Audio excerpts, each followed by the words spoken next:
Okay, so let's start. Good morning, good afternoon, good evening, everyone, and thank you for being here. I know you're busy, so I really appreciate you choosing to spend this time with me. Over the next 45 minutes, we are going to talk about something that has been frustrating for a lot of us, myself included. Like we built AI pilots that work beautifully in testing, and somehow they never quite make it to production. I myself have made a lot of mistakes in this area, and I have watched projects stall for a reason that had nothing to do with the technology. And over the period of time, I noticed some patterns in what worked, what didn't work. So that's what I would like to do today. Just share some frameworks and lessons, and hopefully we can learn from each other. Thank you for being here.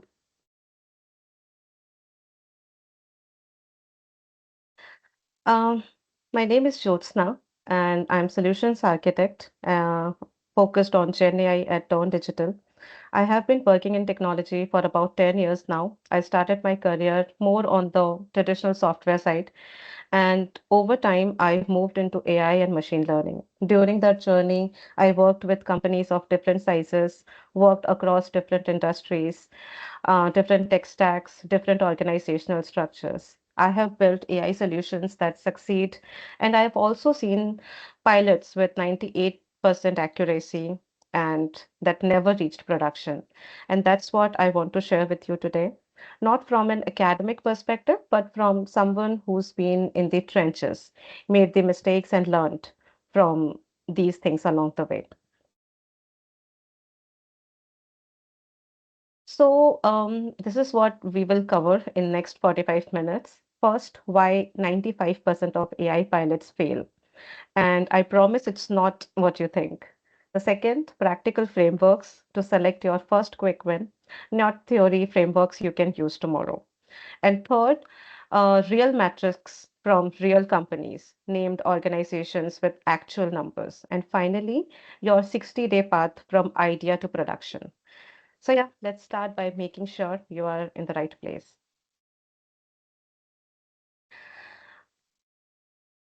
This webinar is specifically for three groups of people. First, leaders whose AI pilots succeeded technically but stalled organizationally.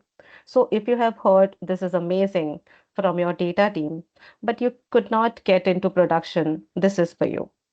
Second, teams measuring hours saved, but not getting executive buy-in.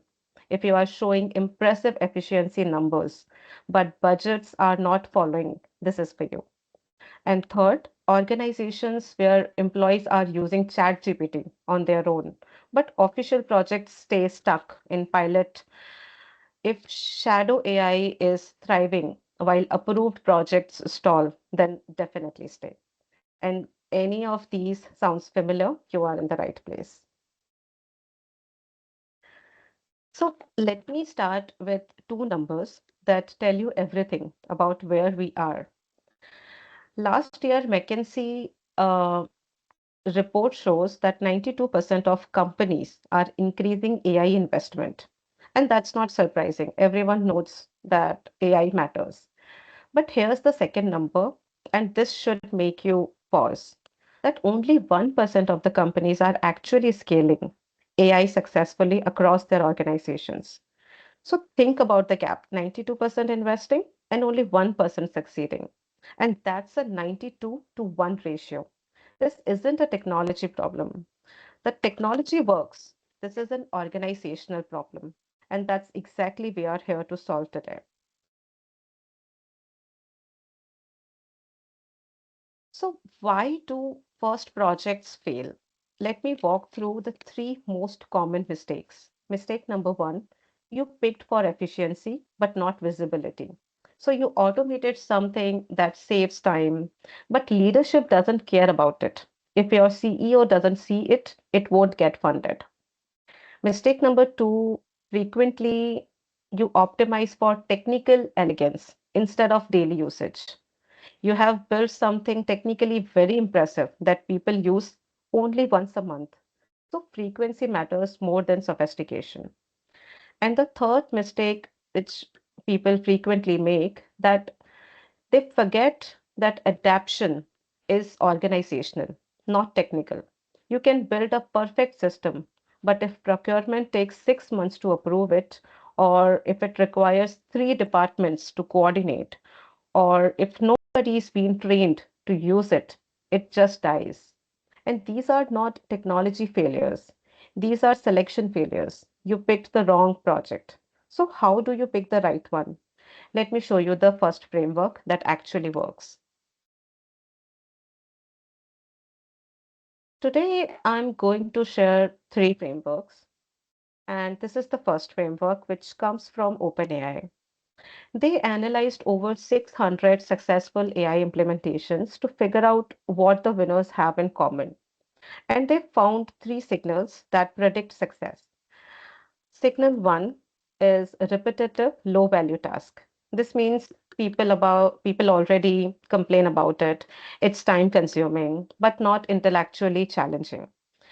Um, think of use cases like data entry, status updates, report formatting, such work where someone says, I wish I didn't have to do this every day. So that is the signal number one. Signal number two would be your skill bottleneck. And this is the work that only a few people can do. They are overwhelmed. Maybe only three or four people in your company can write certain kinds of documents or review certain contracts or analyze certain data. When work piles up waiting for these people, that's your second signal. Signal third would be the ambiguity and judgment. And this is very interesting. You want task that requires some judgment, but follows a pattern, not pure mechanical work, not completely creative work, something in between. Like, something like triaging customer emails or qualifying sales leads or reviewing vendor contracts. So there is a judgment involved, but experienced people can do it quickly because they have seen the patterns. And when you find a task that hits all three signals, like repetitive, then bottlenecked, and requires a judgment, you have found your candidate worth considering.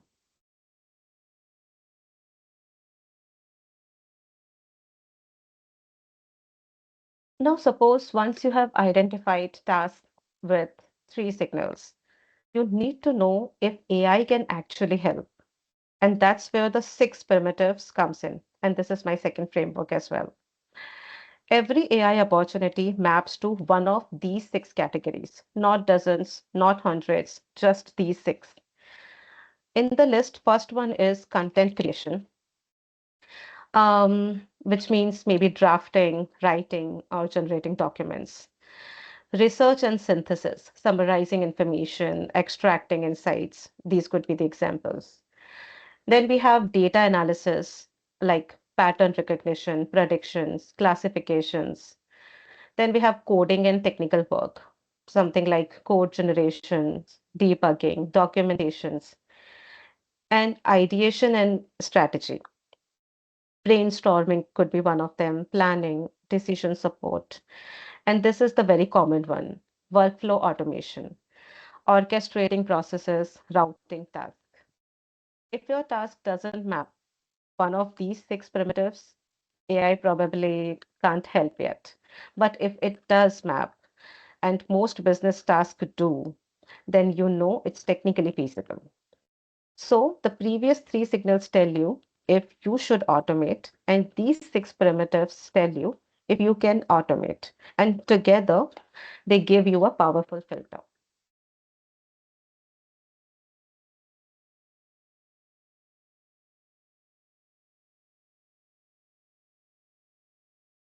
Let me make this concrete with real examples organized by priority. So here you can see high priority task, quick wins, and strategic. High priority, these are high impact and high organizational readiness. Something like RFP proposal response for sales teams, contract review readiness for legal team, lead qualification and routing for marketing team, invoice processing for finance, resume screening for HR. But did you just notice all of these share something in common? They actually happen frequently. They are bottlenecked on skilled people. And most importantly, executives care about them. Yeah. Then second is the quick wins, which has medium impact but fast implementation. Something like employees FAQ chatbots, support tickets, classification, expense report processing, meeting note extraction, email triage, and response drafts. These won't transform your business, but they build momentum and credibility. And finally, we have the strategic ones. And these require executive responsorship because these are very valuable, but they need air cover from leadership because they are harder to measure and these take longer time to show the value. And some of the examples could be technical documentation for engineering, code review assistance, compliance report automation, sales call summarization, knowledge base article creation. And all of these all together, in like the key insights from all of these is we should start with the high priority, build credibility, and then move to the strategic projects. Once you have proven the approach is working.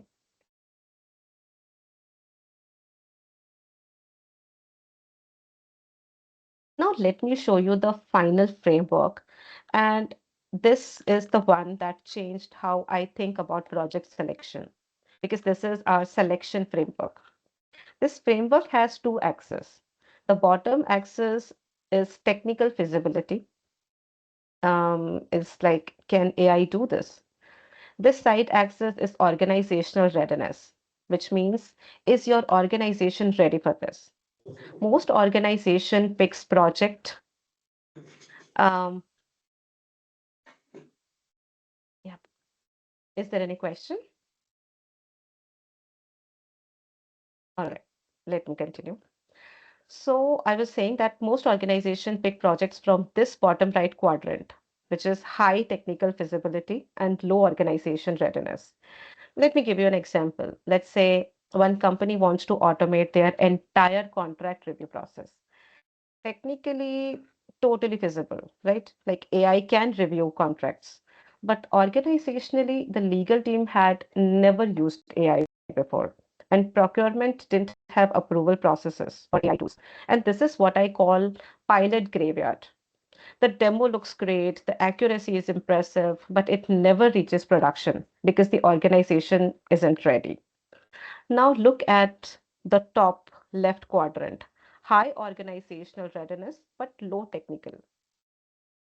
I call this political nightmare, and leadership wants it desperately.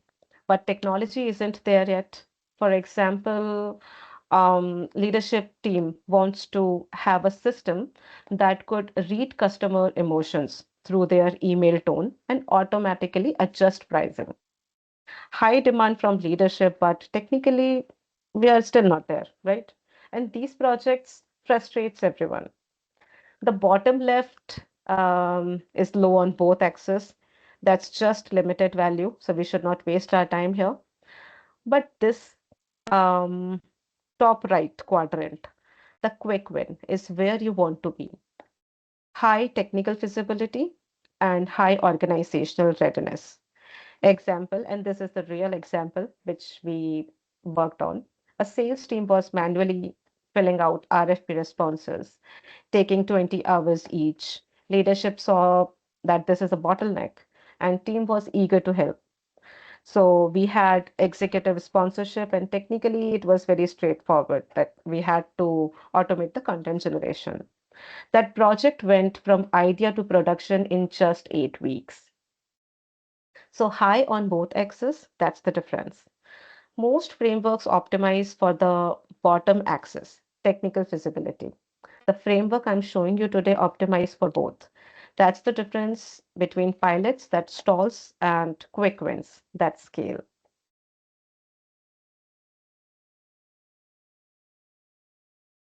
This is another useful lens, which is impact versus effort.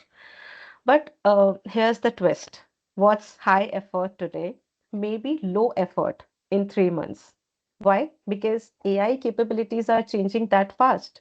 So you want to focus on the do first quadrant, which high impact and low effort. Things like email triage, document extraction, FAQ automation, because these deliver value immediately. But here's the critical insight at the bottom. Re-evaluate every quarter. A project that seemed too complex in January might be trivial by April because new tools came out, or maybe your team learned something, or maybe model capabilities improved. So just don't dismiss idea as too hard. Put them on quarterly review list. What's hard today may be easy tomorrow.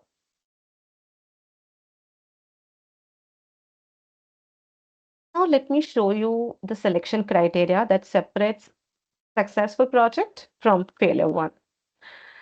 See, most organizations focus on wrong approach. They optimize for long hours, high volume, ease of automation, and fast ROI. But here's what actually matters.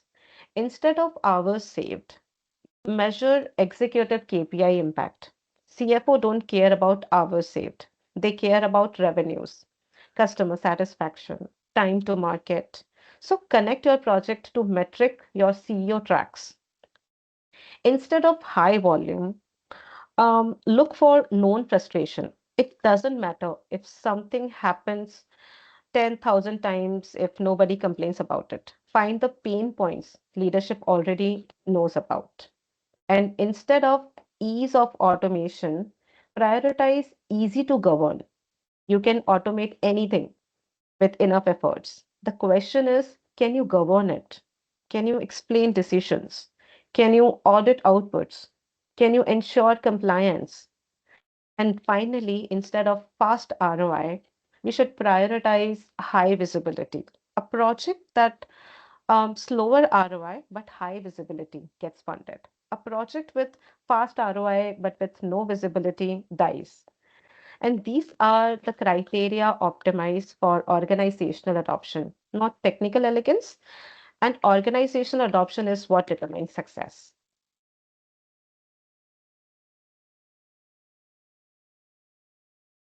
Yeah. So now let me share what we at Turn Digital have learned from actual building these systems. And this comes from real implementation, not theory.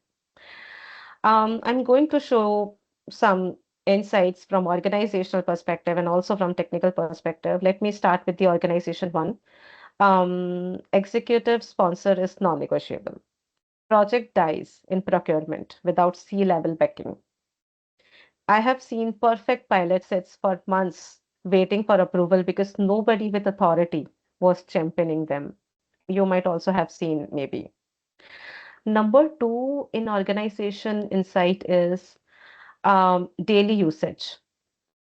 Daily usage beats accuracy. A system with 70% accuracy gets used every day, delivers more value than a system with 95% accuracy that gets used maybe monthly because habits matter more than perfection. Number three would be start three times smaller than you think because initially we always have the scope too ambitious. So pick one use case, just one department, just one workflow. Prove that it works and then expand. Now let me go to the technical insights. Accuracy isn't about better prompts. It's about structure, specialized tools, something like pydantic schemas, validation layers, domain-specific models. These improve accuracy more than prompt engineering. In the technical insights, the second point is the 3 second rule. It could be n second for your use case and depending on your domain, but it's basically a response time is an adoption threshold. System that responds under n second or 3 second gets daily usage.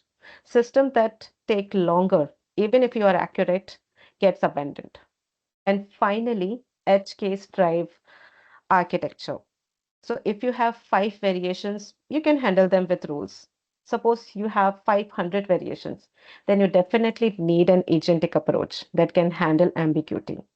And these are the patterns hold truly across industry, company sizes, and technology stack. And we also have learned over the period of time.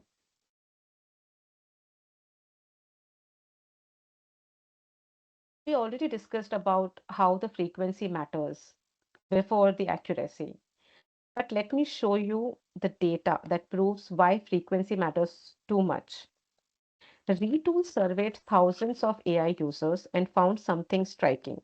Daily users report 64% productivity improvement, and weekly users just 17%. Occasional users just 6.6%.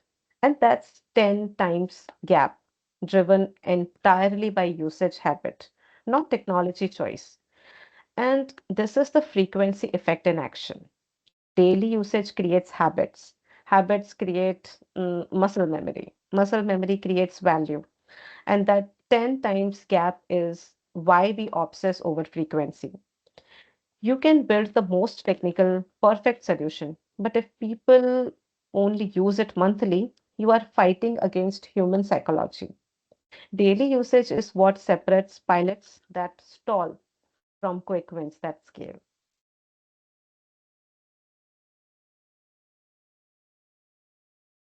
So, what are the actual barriers organizations face? And recently, Vellum surveyed AI practitioners, and here's what they found. Out of all those AI practitioners, 57 cite hallucinations and accuracy issues, which is real, right? The solution is also there. Like we should use structured outputs, using some schemas, validation layers with human review, and domain specific models wherever needed. Out of those AI practitioners, 43% cites unclear use case prioritization. And this is what exactly we are talking about for the last a couple of minutes. The frameworks we covered today directly address this number two barrier. And remaining 38% cite talent and skill shortage. And I think the solution isn't hiring a huge team. It's just starting with one well-scoped project and start building internal capability incrementally. So now here's what I want you to notice. Look what is not on this list. Technology availability, it's not there. Model capability is also not there. Budget, again, it's not there. The barriers are organizational and strategic. That's why frameworks like the ones we have shared today matter so much. You are not fighting a technology battle, you are actually fighting an organizational battle.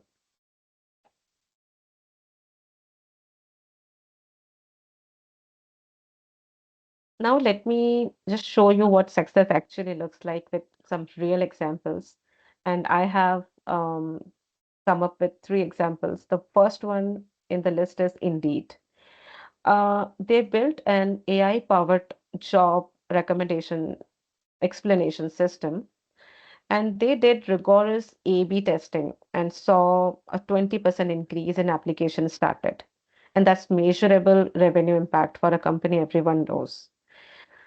Second in the list is Easy Freed. They actually automated intelligent forms for freed brokers under cost of maybe $5,000.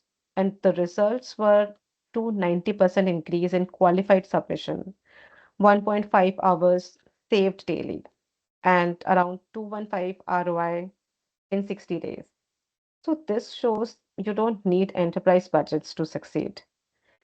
And finally, in the list, Pramega automated. Actually, they automated campaign first drafts. And in the first 6 months, they saved 135 hours. And that's the time their marketing team got back to do strategic work instead of, drafting emails. And here, why I chose these three only, because I want you to notice one pattern. And the pattern is that they all are high frequency tasks. They all have clear metrics. They all have executive visible impact. So basically, these all follow the frameworks we covered today. And these are not hypothetical, these are real companies with their names and um, real metrics.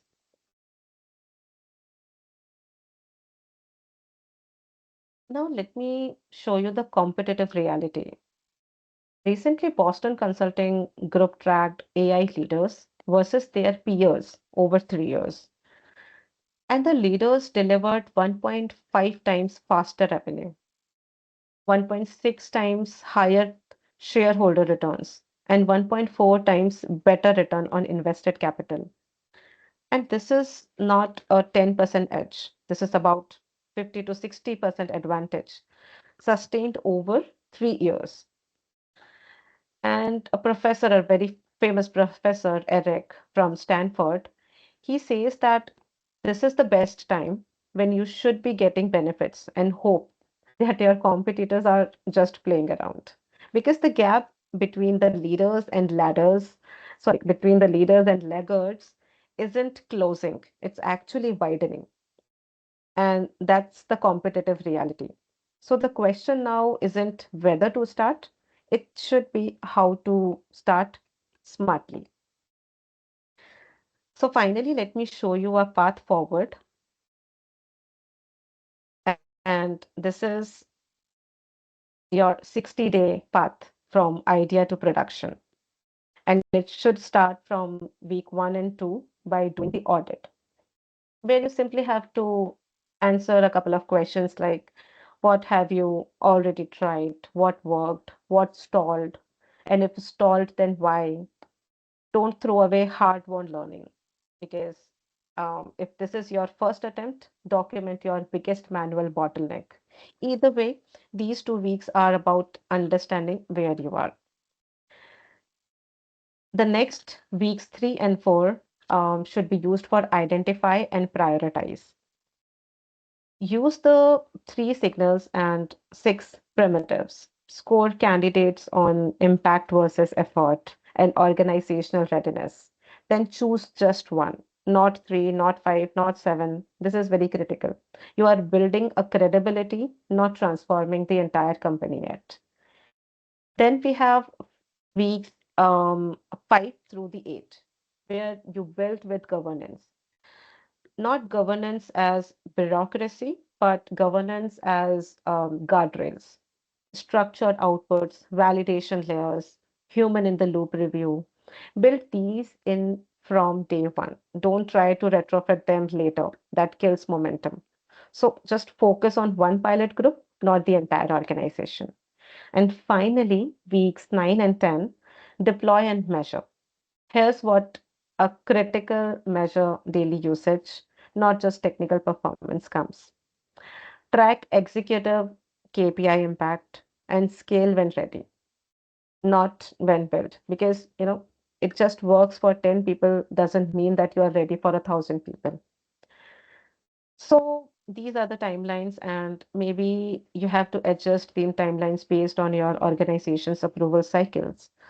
But the sequence stays the same: audit, prioritize, build with control, and deploy with discipline.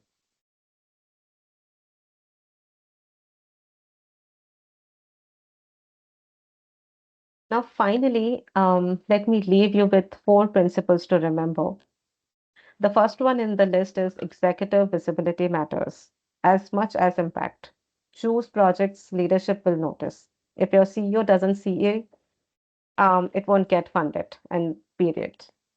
Number two in the list is measure executive KPIs, not automation KPIs. So hours saved doesn't unlock budgets. What unlock budgets is revenue impact, customer satisfaction, time to market. The third in the list is daily usage predicts success. Remember that 64 versus 7% data points? That frequency drives value more than accuracy or sophistication. So that is point number three. And fourth, re-evaluate visibility quarterly because today's high effort may be next quarter's quick win. So don't dismiss ideas, review them regularly. And these are the four principles which differentiates pilots that stall from quick wins that scale.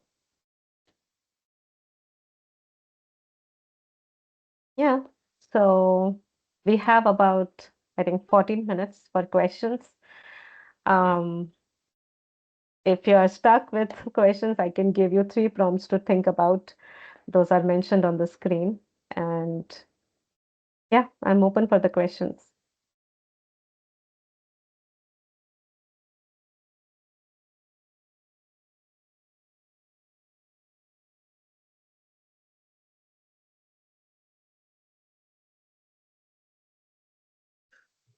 How, I guess one of my concerns is not just implementing, an AI solution, but the ongoing support and maintenance of it. I guess, how have you been handling that? Because obviously there's a cost associated with that over time as well. Mhm. And so when you're trying to show ROI, you can do that for a point in time, but I do think the IT component of support needs to be a measurement of that.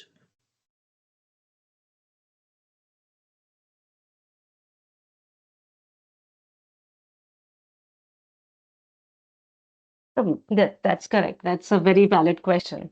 And that's where I want to go back to um, the slide where I was talking about um, talking about why, what are the points, what are the key points where pilots actually have the, pilot graveyard quadrant, and which are technically possible, but organizationally wise, we are not ready. So one, they require cross-department coordination. Cost optimization usually touches procurement, finance, operations, and IT. Getting all of them aligned is hard. And second, the people benefiting are not the people doing the work. Like finances sees the savings, but procurement has to change their processes. So my recommendation, if you want to do cost optimization, don't make it your first project. Start something that creates new value, like increasing revenue or improving customer experience. Build credibility first, then tackle cost optimization when you have organizational momentum. Or if you must start with cost optimization, pick something very narrow, not optimize all spending. It's too broad. So instead, automate duplicate invoice detection, suppose, or flag contract revenues 90 days in advance. Small, specific, measurable you can start with. I hope I could answer. Yep, thank you.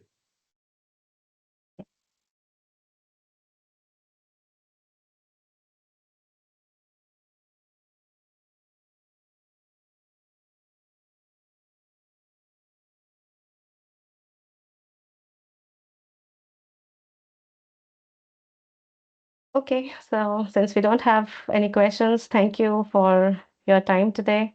And if you want to continue this conversation, feel free to reach out, and we are happy to talk through your specific situation.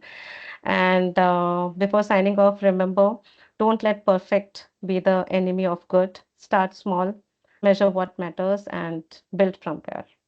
Thank you. Thank you for joining.